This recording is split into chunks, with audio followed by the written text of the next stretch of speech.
أنت الرحمن يا الله، أنت الرحيم يا الله، أنت السلام يا الله، أنت العزيز يا الله، أنت القدوس يا الله، أنت الجبار يا الله. ولله الأسماء الحسنى فادعوه بها. نحمده ونصلي على رسوله الكريم، أما بعد، فأعوذ بالله من الشيطان الرجيم، بسم الله الرحمن الرحيم، رب اشرح لي صدري ويسر لي أمري واحلل عقدة من لساني يفقهوا قولي. ناظرین، پروگرام اللہ کے خوبصورت نام کے ساتھ آپ کی خدمت میں حاضر ہے. آج ہم انشاءاللہ اللہ سبحانہ وتعالیٰ کے نام المستعان کے بارے میں بات کریں گے. المستعان وہ جس سے مدد طلب کی جائے، مددگار. حقیقت میں اللہ سبحانہ وتعالیٰ ہی وہ ہستی ہے، وہ ذات ہے کہ جس سے ساری مخلوق اپنی حاجات طلب کر رہی ہے، دعائیں کر رہی ہے، مدد مانگ رہی ہے، اور وہی اس اہل ہے، اس قابل ہے کہ سب کی ضروریات پوری کر سکے. اس لیے ہم سب کو اسی کی عبادت کرنی چاہیے اور اسی سے مدد مانگنی چاہیے. جیسے کہ قرآن مجید میں آتا ہے، ایاک نعبد و ایاک نستعین، صرف تیری ہی ہم عبادت کرتے ہیں اور صرف تجھی سے ہم مدد چاہتے ہیں. یعنی کسی بھی قسم کا جو فائدہ ہمیں درکار ہے، کوئی بھی کسی قسم کی مدد ہمیں چاہیے تو وہ ہم تجھ سے مانگتے ہیں. اسی طرح کوئی بھی ہماری زندگی میں مشکل ہے، پریشانی ہے، غم ہے، دکھ ہے، تکلیف ہے، تو اس کو دور کرنے کے لیے، ہر طرح کی نقصان دہ چیزوں کو دور کرنے کے لیے اپنی ذات سے ہم تجھ سے مدد چاہتے ہیں، اس لیے کہ تو مدد کرنے پر قادر ہے. انک علی کل شیء قدیر، یقیناً تو ہر چیز پر پوری قدرت رکھتا ہے. تو آئیے دیکھتے ہیں کہ ہمیں اس سلسلے میں کہ مدد اللہ ہی سے طلب کی جائے اور اللہ ہی المستعان ہے، قرآن و سنت کیا بتاتے ہیں. سب سے پہلی بات تو یہ ہے کہ اللہ تعالیٰ فرماتے ہیں کہ تم مجھ سے مانگو. وقال ربکم ادعونی استجب لکم، اور تمہارا رب کہتا ہے کہ مجھ سے دعا کرو، مجھ سے طلب کرو، مجھ سے مدد مانگو. استجب لکم، میں تمہاری دعا قبول کروں گا. اور پھر جو نہیں مانگتے، اللہ سبحانہ وتعالیٰ ان سے ناراض ہوتا ہے.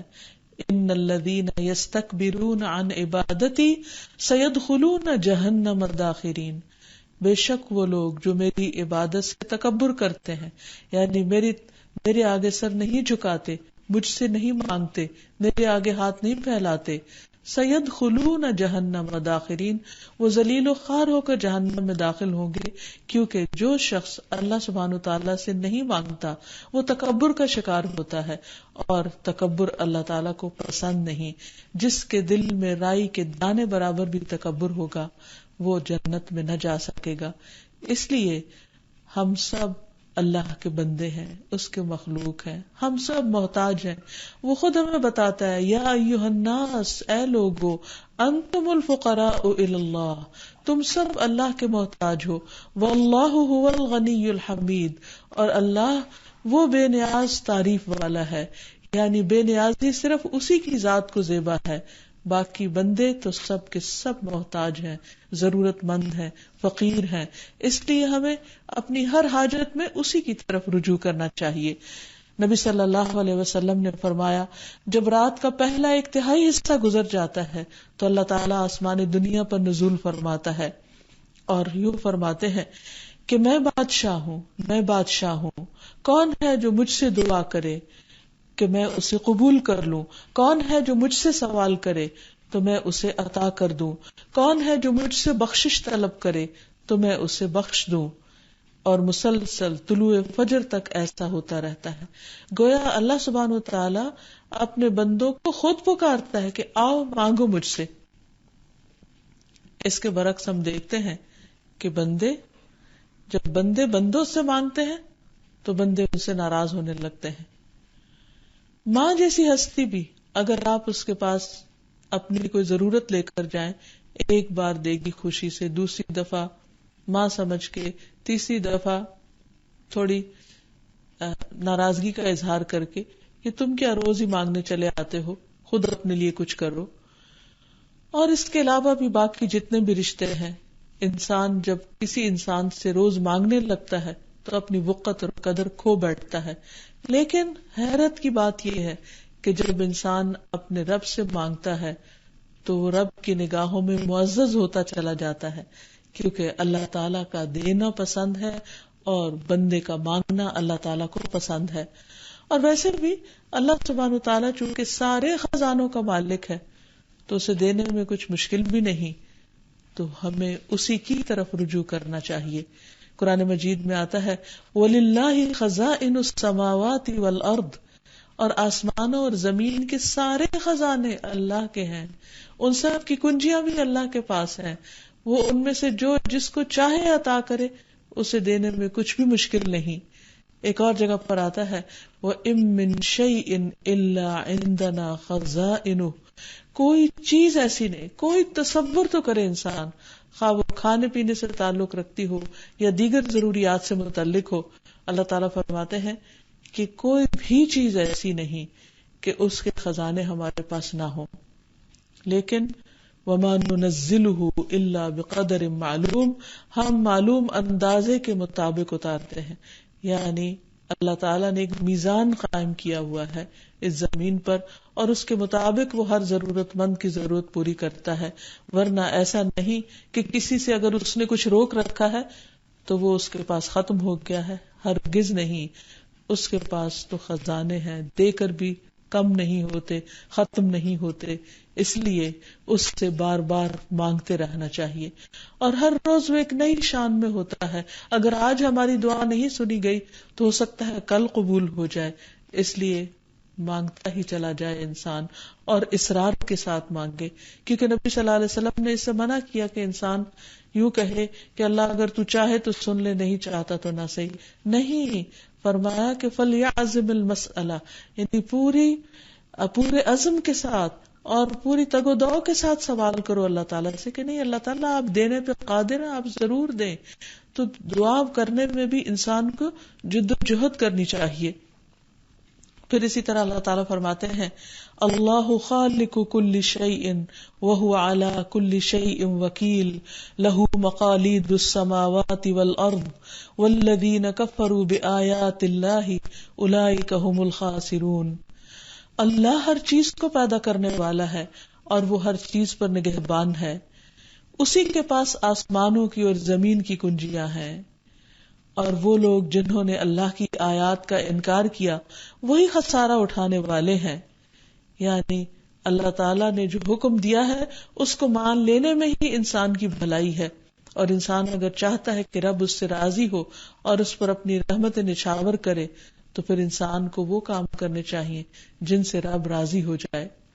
اور دوسری طرف یہ کہ انسان کے اوپر جو ذمہ داریاں عائد ہوتی ہیں ان کو انسان پورا کرتا رہے. انسان اپنی عبادت میں کوئی کمی نہ آنے دے. شرطیہ طور پر اللہ تعالیٰ کی عبادت نہ کرے کہ اللہ تعالیٰ اگر آپ میرا یہ کام کریں گے تو میں آپ کی عبادت کروں گا، اور اگر آپ مجھے ٹیسٹ میں پاس نہیں کریں گے تو میں نماز نہیں پڑھوں گا. یہ رویہ نہیں ہونا چاہیے. کوئی بھی شخص اللہ تعالیٰ کا مقابلہ نہیں کر سکتا. اللہ سبحانہ وتعالیٰ ہی بہتر جانتا ہے کہ کس وقت کس کو کیا عطا کرنا چاہیے اور کس وقت کس سے کیا روک دینا چاہیے. اور پھر یہ کہ انسان اپنی عبادات اور اپنی ذمہ داریوں کو پورا کرنے کے لیے بھی اللہ تعالیٰ سے دعا کرتا رہے. جیسے نبی صلی اللہ علیہ وسلم نے ہر نماز کے بعد یہ دعا سکھائی، رب اعنی علی ذکرک و شکرک و حسن عبادتک. ربی، اے میرے رب، اعنی، تو میری مدد فرما، علی ذکرک، اپنے ذکر پر. یعنی میں تو تیرا ذکر کرنے سے بھی قاصر ہوں، کوتاہ ہوں، حق ادا نہیں کر سکتا. تو میری مدد کر کہ میں تیرا ذکر کر سکوں.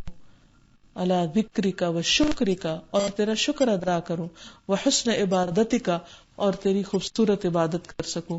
کیونکہ جب ہم کہتے ہیں ایاک نعبد و ایاک نستعین، تو عبادت بھی اللہ کی اور عبادت کے لیے مدد بھی دراصل اللہ تعالیٰ ہی سے مانگی جائے. کیونکہ اس کی مدد کے بغیر، اس کی دی ہوئی توفیق کے بغیر کوئی کام ہو نہیں سکتا. وما توفیقی الا باللہ علیہ توکلت والیہ انیب، اور میری توفیق اللہ کے سوا کسی سے نہیں، میں نے اسی پر بھروسہ کیا اور میں اسی کی طرف رجوع کرتا ہوں. اور حقیقت یہ ہے کہ جو اللہ پہ بھروسہ کر لیتا ہے، اللہ سبحانہ و تعالیٰ کی طرف رجوع کرتا ہے، اس سے مانگتا ہے، پھر اللہ تعالیٰ اس کی مدد بھی ضرور کرتا ہے. اور اس کی دعا کی قبولیت کی 3 شکلوں میں سے کوئی ایک شکل ضرور ہوتی ہے. ایک تو یہ کہ جو کچھ وہ مانگتا ہے وہی اس کو عطا کر دیا جائے. دوسرا یہ کہ وہ تو نہ دیا جائے لیکن اس سے بہتر چیز اس کو دے دی جائے. تیسرا یہ کہ اس دعا کا اجر آخرت کے لیے محفوظ کر دیا جائے.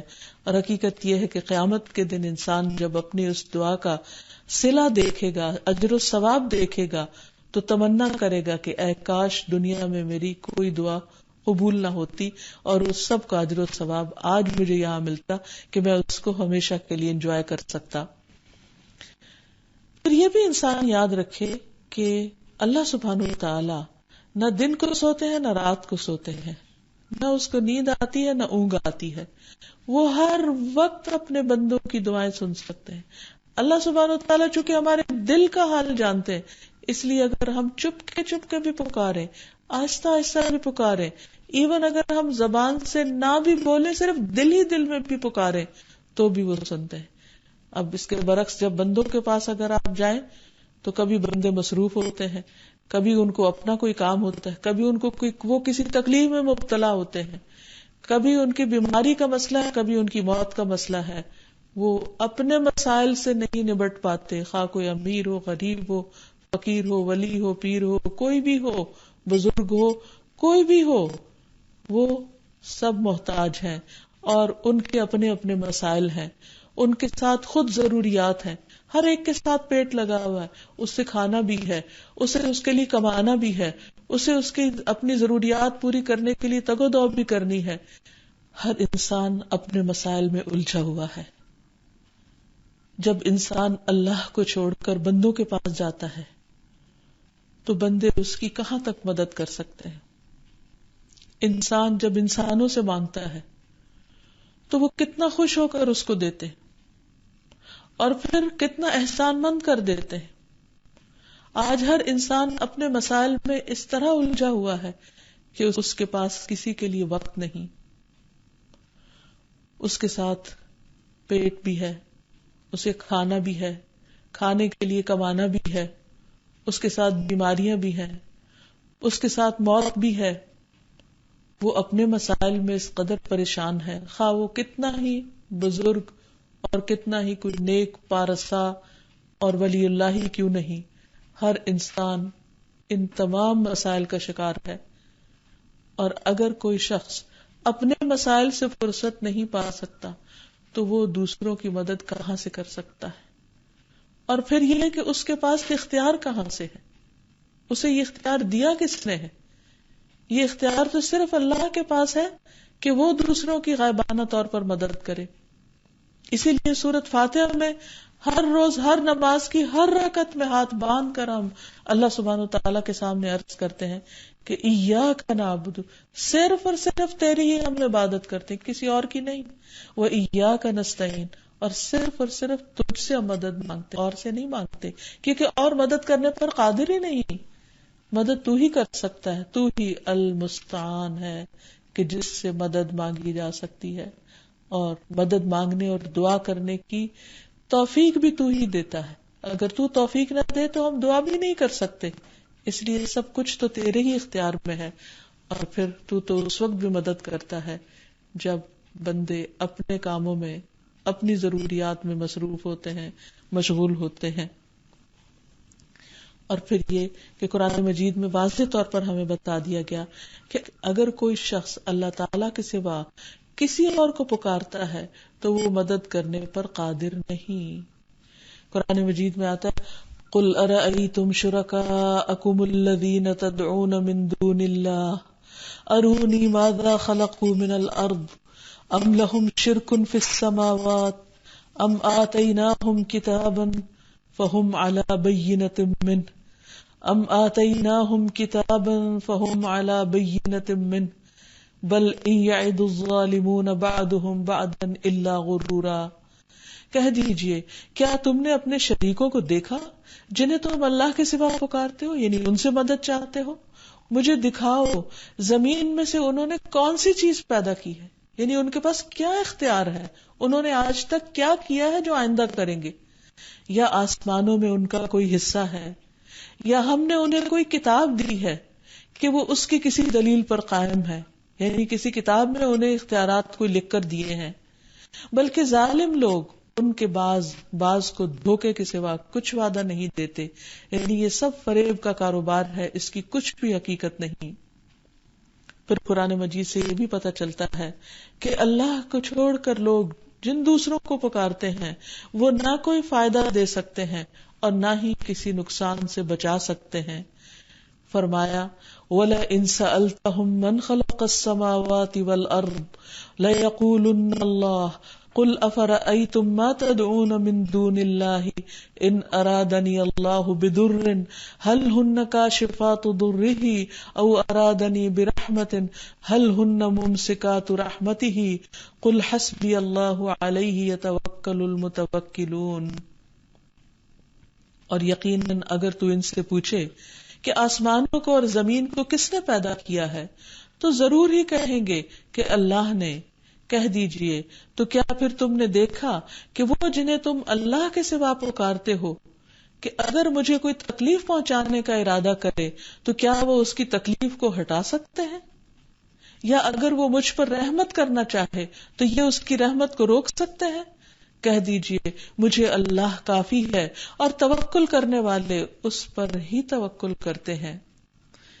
قرآن مجید میں تو یہاں تک بتا دیا گیا کہ پیغمبر بھی کسی نفع نقصان کے مالک نہیں، اس کا مالک صرف اللہ ہے. سورۃ المائدہ میں فرمایا فَمَن يُرِدِ اللَّهُ فِتْنَتَهُ فَلَن تَمْلِكَ لَهُ مِنَ اللَّهِ شَيْئًا. اور وہ شخص کہ اللہ اسے فتنے میں ڈالنے کا ارادہ کر لے تو اس کے لیے آپ اللہ سے ہرگز کسی چیز کے مالک نہیں، یعنی پھر آپ اس کی کوئی مدد نہیں کر سکتے، آپ اس کو نہیں چھڑا سکتے، آپ اس کو اس فتنے سے نہیں نکال سکتے، آپ نہیں بچا سکتے. سورۃ الجن میں فرمایا قل انی لا املک لکم ضرا ولا رشدا. کہہ دیجئے بلا شبہ میں تمہارے لیے نہ کوئی نقصان پہنچانے کا اختیار رکھتا ہوں اور نہ کسی بھلائی کا. سورۃ الاعراف میں فرمایا قل لا املک لنفسی نفعا ولا ضرا الا ما شاء اللہ ولو كنت اعلم الغیب لاستکثرت من الخیر وما مسنی السوء ان انا الا نذیر وبشیر لقوم یؤمنون.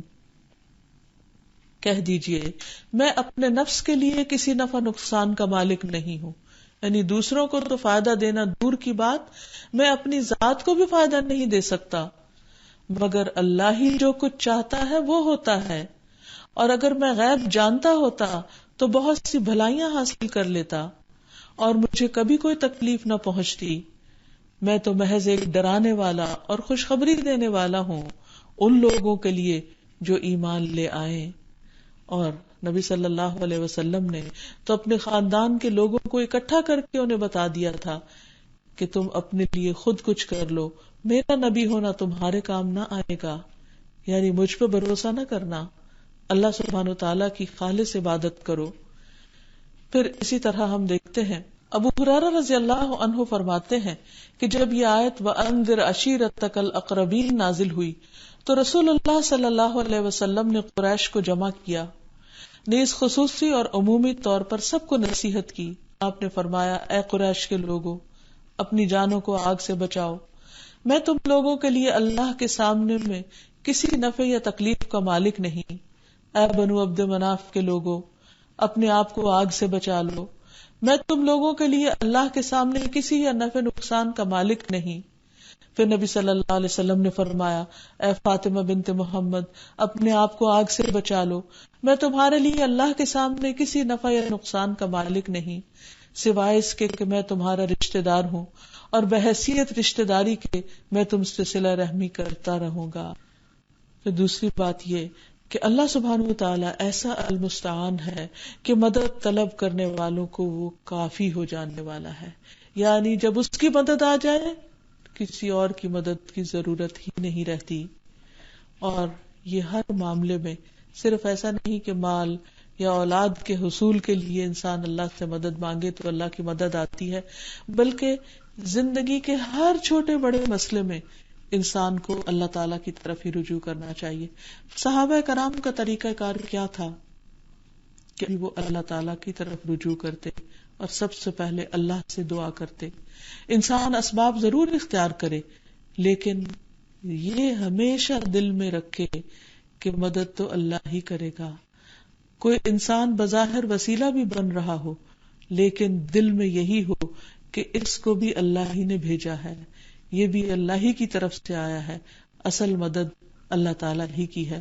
ہم دیکھتے ہیں کہ یعقوب علیہ السلام جب ان کے بیٹوں نے اپنے ہی بھائی کو کنویں میں پھینک دیا اور واپس آ کر جھوٹ موٹ ان کو بتایا کہ وہ کہاں چلے گئے، تو ایسی صورت میں یعقوب علیہ السلام کے دل نے ان کی بات نہیں مانی، لیکن ان سے بہت زیادہ کود کوریت بھی نہیں کی، انہیں ڈانٹ ڈپٹ بھی نہیں کی، ان کے سامنے اپنے رنج و غم کا اظہار بھی نہیں کیا زیادہ، بلکہ اللہ سبحانہ وتعالی سے مدد مانگی اور کہا واللہ المستعان علی ما تصفون.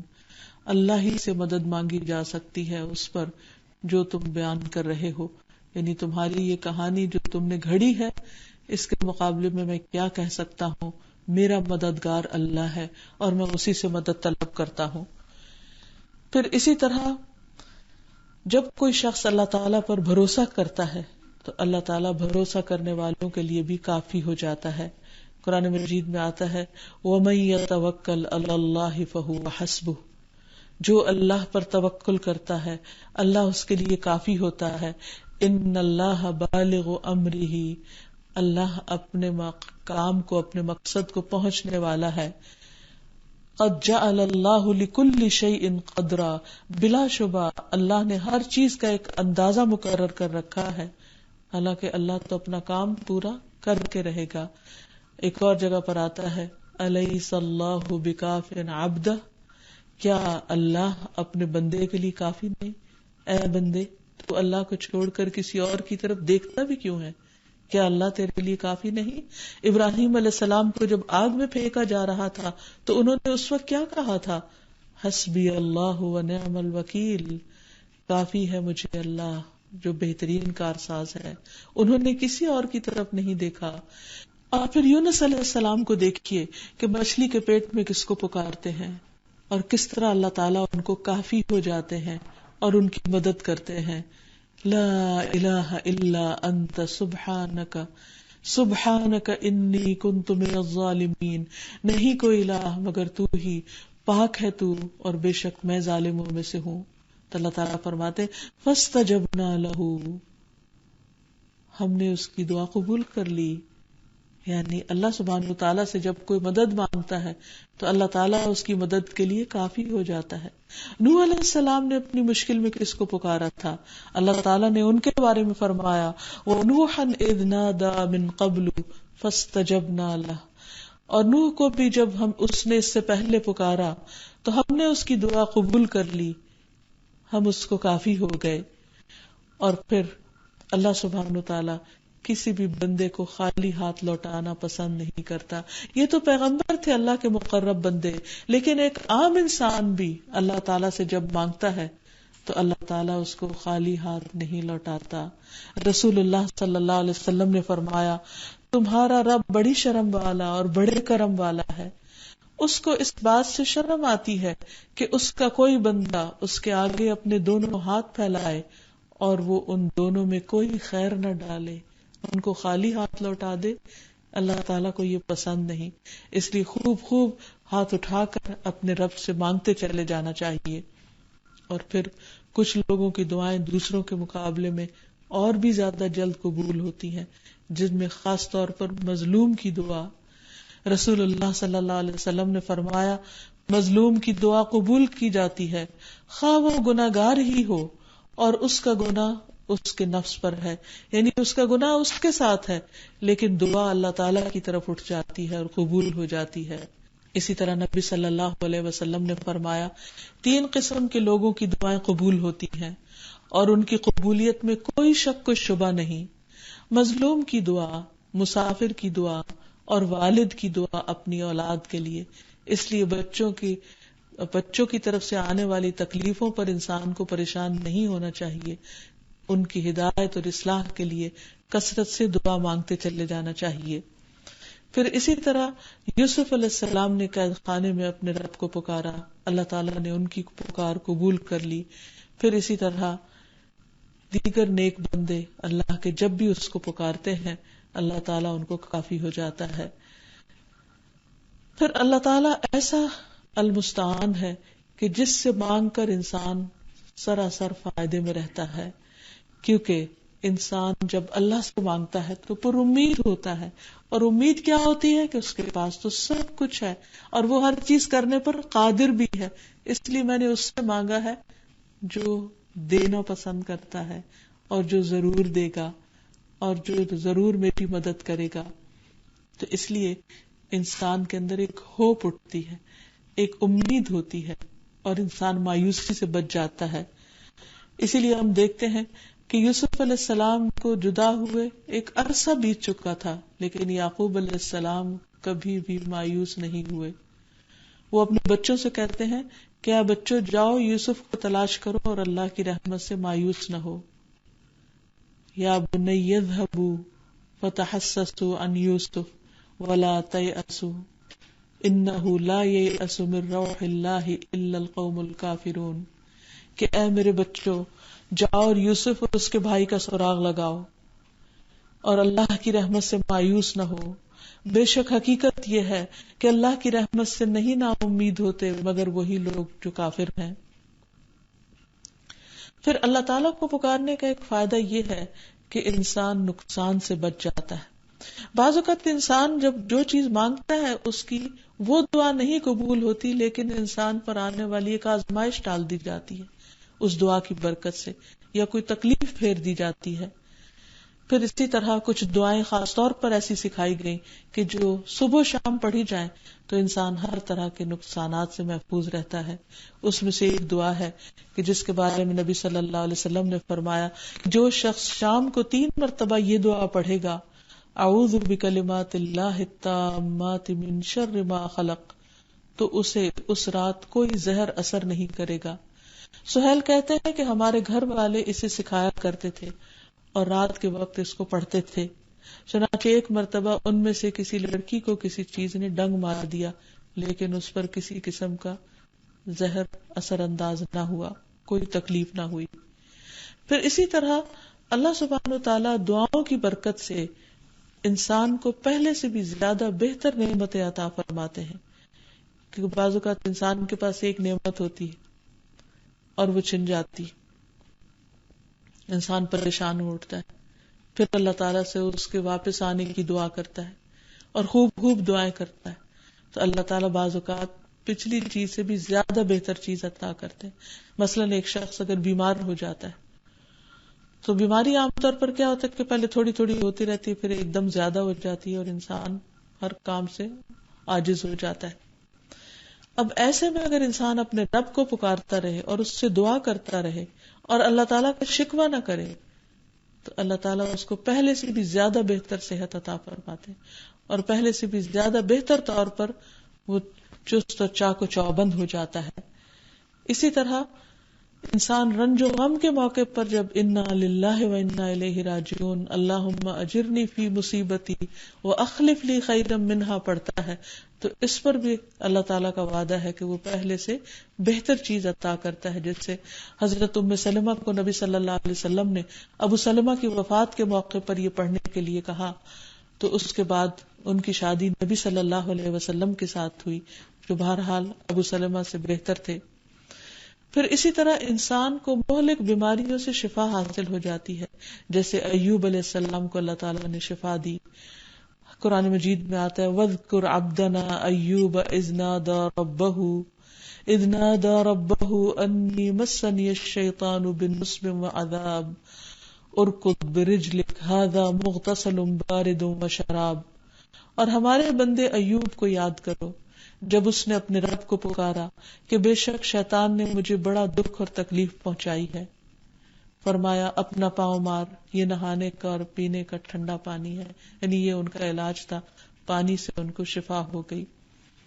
ایک اور جگہ پر آتا ہے وَأَيُّوبَ إِذْ نَادَى رَبَّهُ أَنِّي مَسَّنِيَ الضُّرُّ وَأَنْتَ أَرْحَمُ الرَّاحِمِينَ فَاسْتَجَبْنَا لَهُ فَكَشَّفْنَا مَا بِهِ مِنْ ضُرٍّ وَآتَيْنَاهُ أَهْلَهُ وَمِثْلَهُمْ مَعَهُمْ رَحْمَةً مِنْ عِنْدِنَا وَذِكْرَى لِلْعَابِدِينَ.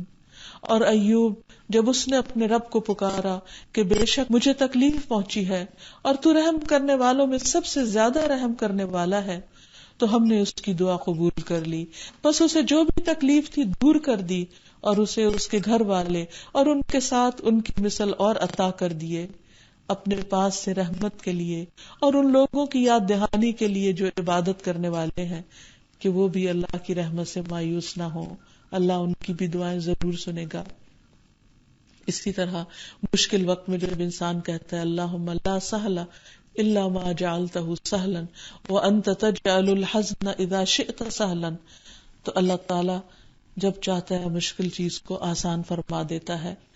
اور اس کا ترجمہ ہے اے اللہ کوئی چیز آسان نہیں مگر جس کو تو آسان کر دے، اور تو جب چاہتا ہے تو مشکل چیز کو بھی آسان کر دیتا ہے. پھر ہم دیکھتے ہیں کہ کس طرح جنگ بدر کے موقع پر نبی صلی اللہ علیہ وسلم نے اللہ تعالیٰ سے خوب دعائیں کی، سجدے میں پڑھ کر اللہ تعالیٰ کو پکارا، اور اللہ تعالیٰ نے فرشتوں کے ذریعے کیسی مدد فرمائی کہ ایک چھوٹا سا گروہ اپنے سے 3 گنا بڑے گروہ پر غالب آ گیا.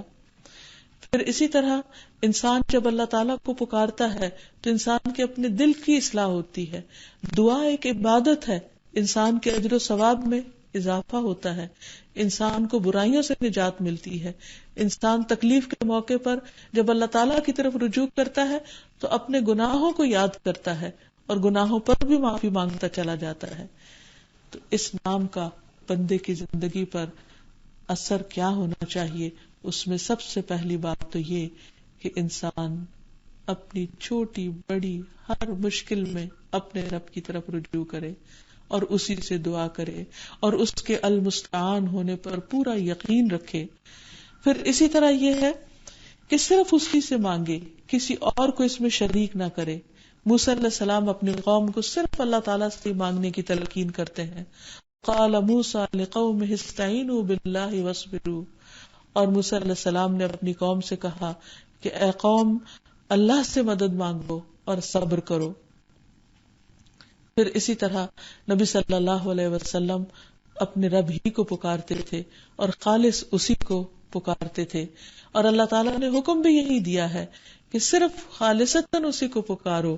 هو الحی لا الہ الا ہوا فادعوہ مخلصین لہ الدین الحمد للہ رب العالمین. وہی زندہ ہے، اس کے سوا کوئی معبود نہیں، سو اسے پکارو اس حال میں کہ اسی کے لیے دین کو خالص کرنے والے ہو.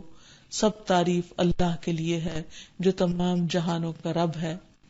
پھر اسی طرح انسان اللہ تعالیٰ سے دعا مانگ کے کبھی بھی مایوس نہ ہو، جیسے زکریا علیہ السلام نے بڑھاپے میں اولاد کے لیے دعا کی اور اتنے یقین کے ساتھ کی، اور ساتھ کہا وَلَمْ أَكُمْ بِدُعَائِكَ رَبِّ شَقِيًّا، کہ میرے رب تجھ سے مانگ کر تو میں کبھی نامراد ہوا ہی نہیں، تو ہمیشہ میری سنتا ہے اور اب بھی سنے گا.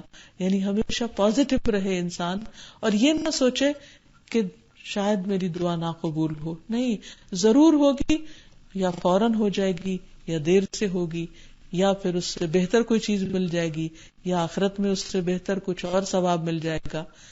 پھر اسی طرح یہ ہے کہ انسان چونکہ اللہ کی عبادت کے لیے پیدا کیا گیا، تو جتنی دیر انسان دعا کرتا ہے وہ دراصل اللہ کی عبادت کی حالت میں ہوتا ہے. تو اس سے انسان کو اللہ تعالیٰ کا قرب نصیب ہوتا ہے. اور پھر دوسری بات یہ کہ انسان کو غیر اللہ سے کچھ بھی نہیں مانگنا چاہیے، نہ کسی فرشتے سے، نہ کسی نیک انسان سے، اور نہ ہی کسی پیغمبر سے. اور مانگنے کے لیے اللہ سبحانہ تعالیٰ کے ناموں کا واسطہ دے کر مانگنا چاہیے. وَلِلَّهِ الْأَسْمَاءُ الْحُسْنَى فَادْعُوهُ بِهَا, اللہ کے ہیں اچھے اچھے نام, ان ناموں کے ذریعے اس کو پکارو, یعنی ان کا وسیلہ اور واسطہ دے کر اللہ تعالیٰ کو پکارو. جب تم نیک بندوں کا وسیلہ دیتے ہو تو ان کی نیکیاں تو خود ان کے اپنے لیے ہیں, انسان کے لیے کیا ہے جو وہ خود کرتا ہے.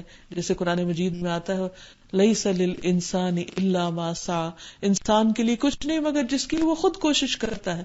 اس لیے کوشش کر کے انسان اللہ تعالیٰ کو یاد کرے, اس کو پہچانے, اس سے محبت کرے اور اسی کے آگے اپنے ہاتھ پھیلائے. اور پھر شرک کبیرہ گناہ ہے. جب انسان اللہ تعالیٰ کو چھوڑ کر کسی اور کی طرف رخ کرتا ہے یا اللہ کے ساتھ کسی اور کو شریک کر لیتا ہے تو یہ ایسا گناہ ہے کہ جو معاف نہیں ہوگا.